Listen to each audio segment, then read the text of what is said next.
Di tengah memanasnya suhu politik Indonesia jelang Pilpres 2024, sejumlah golongan mulai angkat bicara soal keberpihakan dukungan.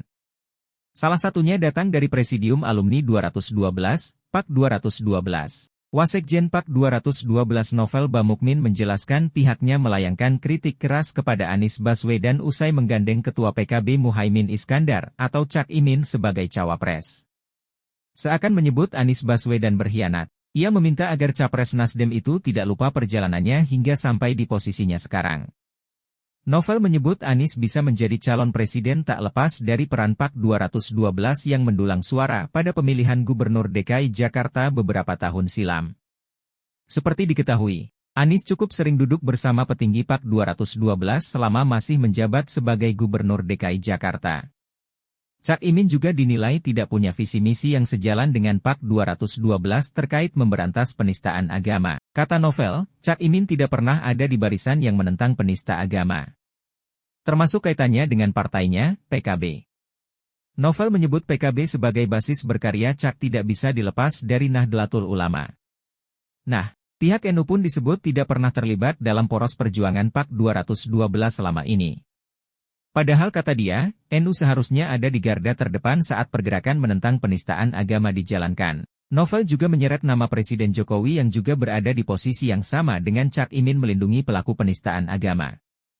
Dalam hal ini Jokowi dan Cak Imin disebut membela Basuki Cahayapurnama alias Ahok saat kena kasus penistaan agama beberapa waktu silam.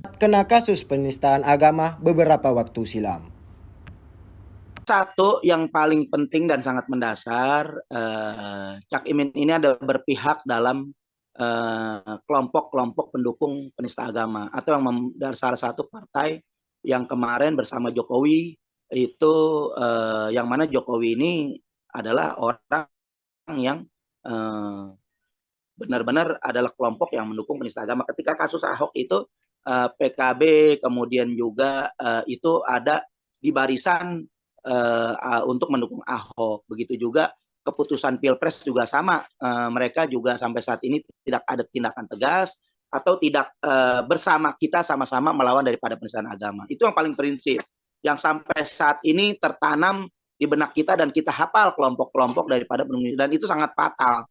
Apalagi PKB kan saya lihat adalah basis massa yang besar, basis besar massa umat Islam ini sangat-sangat membuat kita prihatin kalau simbol-simbol ataupun kita melihat daripada partai yang berbasis massa Islam ini justru ada di kelompok-kelompok pendukung penista agama. Dan itu harus Cak Imin harus memberikan klarifikasi.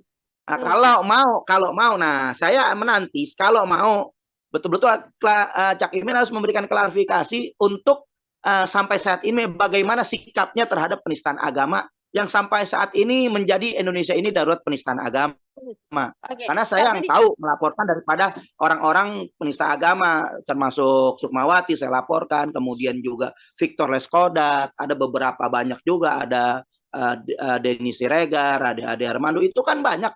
Sampai saat ini Cak Imin nggak pernah bersikap atas prinsip-prinsip yang buat kita sangat mendasar itu, kemana itu arahnya. Nah kalau memang kita saya berhusnuzon dan siap dengan lapang dada apabila jelas arah kemana Cak Imin ini akan membawa gerbong bersama Anies ke depan sebagai capres dan cawapres, itu harus dijelaskan. Kalau sudah jelas sikapnya, bukan nggak mungkin, dan ini suatu yang bagus. Karena kenapa? Ada kolaborasi atau kerjasama antara 212 dengan NU, itu sangat bagus. Dan ini kalau memang itu tercapai dan itu bisa, saya yakin Anies bersama Cak Imin bisa memenangkan Pilpres karena sudah mewakili NU dan spirit 212, karena boleh dikatakan masa yang besar saat ini adalah masa 212 dan itu nggak bisa dipungkiri.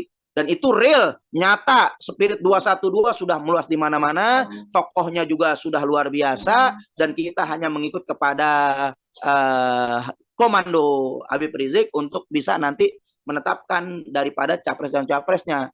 Nah, itu. Jangan lupa subscribe ya.